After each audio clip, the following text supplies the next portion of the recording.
Alrighty, good morning to you all here. A happy Saturday, March 29th, 2025. We're going to get you guys out the door today with your weather forecast. We've got a significant severe weather event that's going to be happening today, tomorrow, and on Monday, and then possibly even a tornado outbreak at some point on Sunday and next week. So we've got a lot of weather to talk about, a lot of different things that are going to be happening. Once again, this will probably be a little bit of a lengthy video. I'm also going to try and get this video out to you guys earlier this morning because we have so much going on, and I think you guys need to know well ahead of time on what's going to be happening today. I will let you guys know as well all of our live stream coverages will be on TikTok over the next couple of days. With the TikTok ban coming up, we might end up transitioning to YouTube full time here in terms of our live streams if that does happen next Friday. So for my YouTube people here, be on alert for that. If you're watching and you're from TikTok, also make sure you guys are on alert for that. So we're going to talk about what's going to happen here. And for the first thing we're going to notice on your screen here, this is what our water vapor imagery is suggesting, giving us an idea of how much moisture is in the atmosphere. And you can see two different things ongoing here. We've got our big upper level trough that's going to bring us our significant severe weather outbreak for this weekend.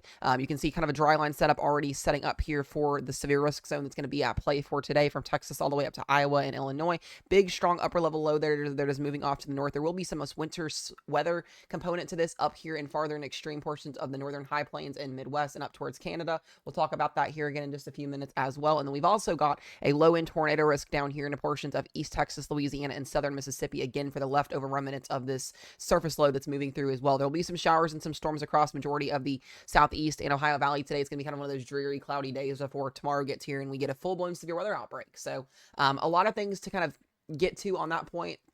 That's what I've got for you guys to show in our water vapor imagery here. I'll go ahead and talk about what the Storm Prediction Center has for today. And you can see there is a level 1 and level 2 risk for severe weather today. You can see the level 2 risk there in the yellow for portions of northern Oklahoma back into southeast Kansas and western portions of Missouri. I would not be surprised if SPC went to go upgrade to an enhanced risk by the time this afternoon gets here. And that's going to be due to the potential for maybe some larger hail or the isolated threat for some damaging winds. But I think it'd be more of a hail-driven enhanced risk if it did come out. Also, on top of that, we will have a tornado risk in play as well as a damaging wind threat at play as well here.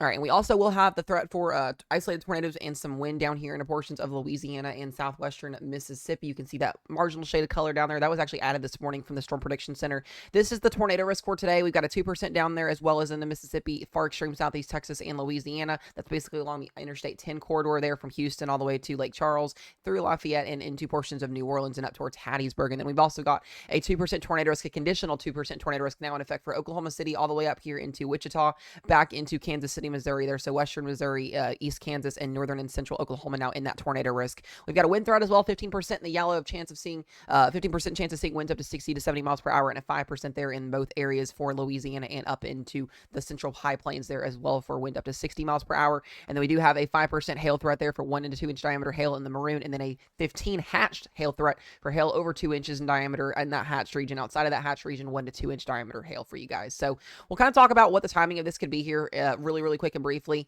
There will be a capping inversion in the atmosphere. Until that capping inversion breaks this afternoon and this evening, we won't see storms fire off. The idea that we do have a pretty strong tornado environment in place as well as a damaging wind and hail threat is on the table. If storms can tap into that environment, we could see a couple of tornadoes, some large hail, and some damaging wind. But the overall impact for today aren't going to be like super widespread. We'll have a conditional risk zone in place for that today. And here's what the Triple HR model is suggesting. Storms kind of initiating in here around portions of western and central Oklahoma and down into southeast Kansas around 8 to 9 o'clock tonight. So it's going to be a very late evening here. If we get storms that fire off early, we'll jump on live stream over on TikTok earlier. You can see some cells trying to fire off here in the southwestern portions of Iowa. But nevertheless, this will get going as we get closer to 11 p.m. and midnight tonight. And these storms will work their way into Missouri and into portions of northern Arkansas, where we could see a little bit of a damaging wind event. But once this gets past, I think, 4 o'clock in the morning, this is really just going to be a little bit of an MCS moving through a wind event coming through portions of Missouri through tomorrow morning. So just something to kind of be mindful of here. I'll also show the dew points and everything that we've got in tap for today as well. Dew points today are actually going to be pretty sufficient. We'll have a dry line set up there. You can see that dry line set up there. Dew points will be in the mid to upper 50s and some low 60s as far south down here as portions of Oklahoma and northern Texas. Like I said, isolated tornado risk, damaging wind threat, and hail threat today. And we also will have a pretty substantial amount of instability that is also going to be here today. We'll look at our surface-based CAPE just to kind of give us an idea of what that is. And yeah, we do have a lot of surface-based CAPE. If storms can once again latch onto that, we'll have the chance for an isolated tornado, maybe even a very isolated strong tornado if that does happen, if those storms can latch on surface base, and then as well as a large hail and damaging wind threat. But I think that the hail threat and the wind threat is going to be ultimately what we see for the portions of today. Another thing I will show is those SIG tornado parameters there, and you can see we will have a pretty decent tornado environment. It's just if those storms, like I said, can latch onto that, we could have a SIG tornado potential. It's a very, very conditional low end scenario at this time. So if that does change, I'll let you guys know by the time we get on live stream tonight as well.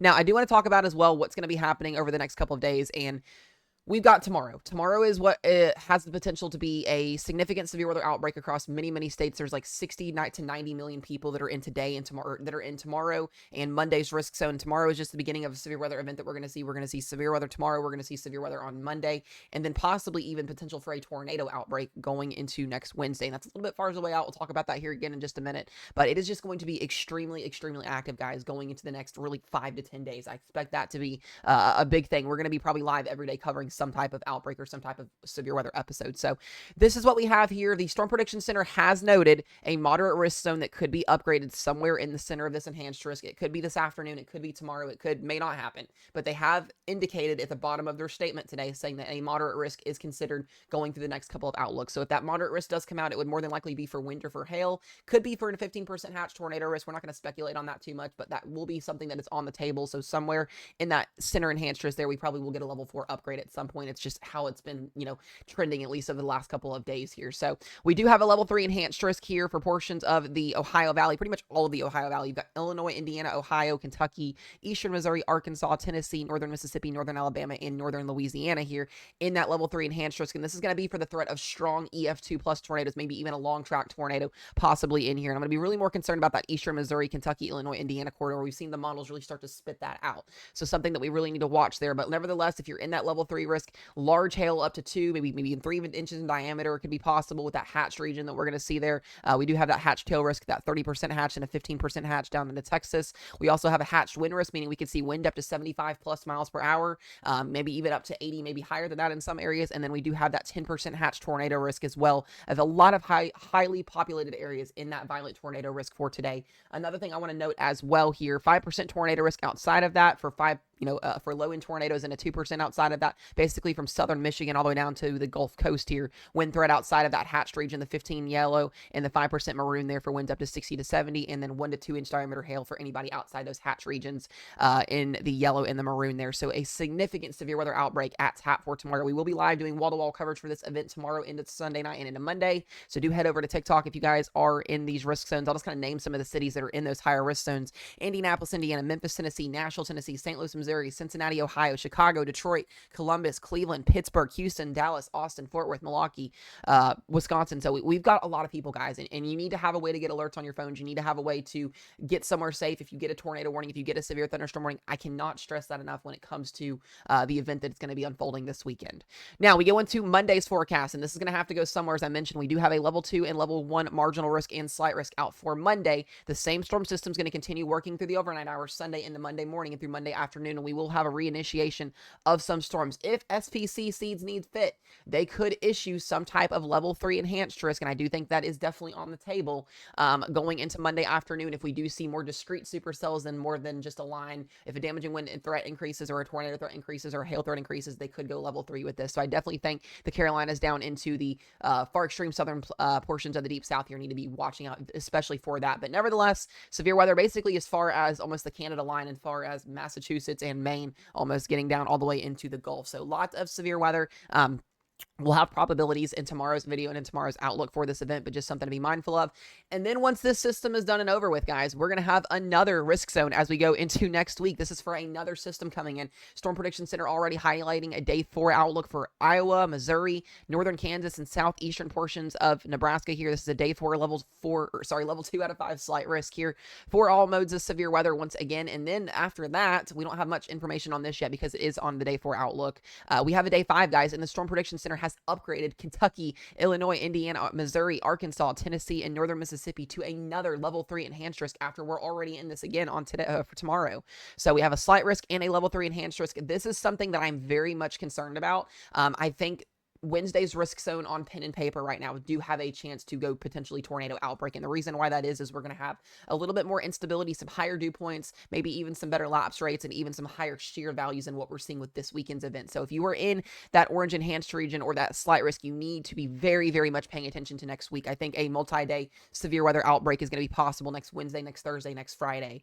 The Storm Prediction Center has not highlighted anything for day 6, day 7 next week, but I do think something will get highlighted downstream for the same areas. It's going to kind of be this training effect of severe weather if you're in the Ohio Valley, the Midwest, and the Deep South next week. Also, on top of that, we are going to have the threat for a significant flash flooding event as well across the Ohio Valley, and I'll talk about that here again in just a minute. But once again, just be in that mode, guys, for severe weather. It's going to be a very, very active stretch on what we're about to see over the next couple of days here. Now, I do want to play a picture out of what a scenario on what tomorrow could look like. There's still a lot of models that are trying to figure out what tomorrow could look like in a nutshell. We're kind of getting that raw data in through today, so we're going to kind of let you guys know this, but take this model with a grain of salt. It's the HER model. It's the best one out there in terms of showing us what the model or what the future cast could look like. And you're going to see showers and storms throughout today across the Ohio Valley, the Deep South, not expecting anything too crazy. And then this system's going to work through. Now, here's the biggest picture for tomorrow. If we wake up tomorrow across the Ohio Valley, the Deep South, we already know that there's going to be a capping inversion. That's that temperature inversion aloft that keeps storms from initiating through the mid-morning. This is going to allow for a more robust, significant severe weather outbreak tomorrow.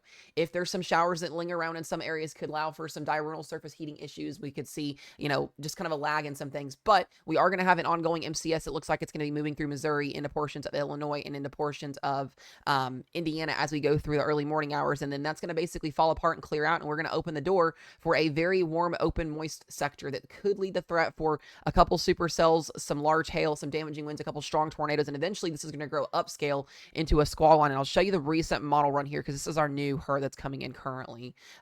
This is kind of what this could look like in a nutshell for Sunday afternoon. You can see supercells firing off, potentially a couple long track, violent tornadoes somewhere into eastern Missouri, southern Illinois, into western Kentucky and southern Indiana. And this is where I think that moderate risk zone will more than likely be issued when SPC does in fact do that. This model run on the HER still only goes out till about midnight on Sunday into Monday morning, but you can see the picture here. We are going to have a very, very long day tomorrow, the overnight hours and into Monday. This is going to be probably a 48 to 72 hour event before we are done and over with this system. So a lot of details to still work out before tomorrow gets here. I will be giving you guys updates throughout the day with this event. I'll briefly talk in a nutshell about what could happen potentially going into next week, just so you guys can kind of have an idea here and what we could be seeing as we go towards next Wednesday, next Thursday, next Friday.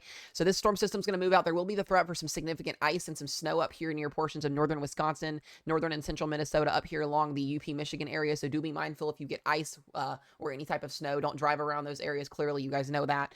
There will be probably some power outages and some road traveling issues up there. But that should start to move out by no later than Sunday afternoon into Monday. Here comes our system bringing us an isolated to widespread severe weather outbreak on Sunday, tomorrow into Monday. And then we're going to see that system push out and we're going to see another low pressure move through. And this is going to have the potential to cause some significant flash flooding across the Deep South up into the Ohio Valley. I'm really starting to get concerned maybe for 5 to potentially 10 inches of rainfall throughout next week across the Ohio Valley. And that's not good. We don't handle flooding up here too well. So just something to be very, very mindful of. We could even get a major winter storm out of this up here into the northern plains, according to the European model here, up here into the high plains in northern UP Michigan again. But nevertheless, days and days of rain, showers, and thunderstorms, and possibly even a significant severe weather outbreak on Wednesday into Thursday, into Friday, and into Saturday, and then maybe even into Sunday down into the Deep South before this system is done and over with. But guys, I'm telling you, we are about to enter a very, very exhausting and active stretch of weather. I'm not going to go too in-depth in the severe weather setup for next week yet because it's still, fine-tuned details have to be figured out with this event. But nevertheless here, this is the rainfall that could be forecasted through the next 7 days here. And this is a very significant amount of rainfall. We could see anywhere from 5 to maybe 12, 14 inches of rainfall somewhere in this corridor from the Ozarks up through the Mississippi River Valley up into the Ohio Valley. So I need you guys to have a way for flash flood alerts, have a plan in place for flash flooding, have a plan in place for severe weather. A lot of weather is about to get going here as we approach the last 2 days of March and into the first 2 weeks of April. So other than that, guys, that's a lot of information. I hope you have a wonderful Saturday. Enjoy today before the craziness happens. Get out there, do something. It's going to be a dreary day if you're in the Ohio Valley and down in the Deep South, but get out and do something fun. I will see you guys in the video tomorrow. Be safe and be weather aware.